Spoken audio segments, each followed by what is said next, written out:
Hello बच्चों, कैसे हो? उम्मीद है आप सब बढ़िया होंगे। आज हम रोग की बात करेंगे। देखो, रोग आप सब जानते हो कि बीमारी को कहते हैं, लेकिन रोग की परिभाषा जो होती है उसे हम शारीरिक, मानसिक और सामाजिक स्तर पर जानते हैं।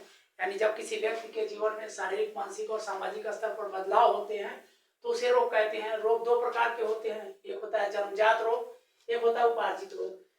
बच्चा जन्म से लेकर के जो रोग पैदा कर तो होता है, यानी जन्म से उसके शरीर में जो रोग होता है उसे जन्मजात रोग कहते हैं। ठीक है, इसे अनुवांशिक रोग भी कहा जाता है, क्योंकि ये उसके पेरेंट्स, उसके माता पिता से उसमें आते हैं। ठीक है, तो ये अनुवांशिक रोग जो होते हैं ये दो रूप में पाए जाते हैं, एक जीन के द्वारा होने वाले रोग और एक दूसरा जो होता है गुणसूत्र के द्वारा होने वाले रोग। तो जीन के द्वारा जो होने वाले रोग होते हैं वो हीमोफीलिया होते हैं। जैसे हीमोफीलिया ऐसा रोग है जिसमें ब्लड का थक्का नहीं जमता है। दूसरा है वर्णांता, कलर ब्लाइंडनेस कहते हैं। इसमें जो है व्यक्ति को रंगों की पहचान नहीं होती है, खासकर हरे और लाल रंगों की पहचान। सिकल सेल एनीमिया, जिसमें उसके शरीर में हमेशा जो है ब्लड की कमी, हीमोग्लोबिन की कमी बनी रहती है।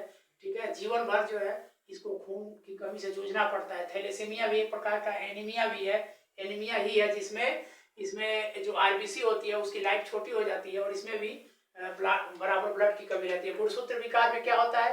गुणसूत्र की कमी या अधिकता, जो जोड़ मानव के शरीर में जो जोड़े के गुणसूत्र होते हैं उसमें कमी या अधिकता से ये रोग होते हैं।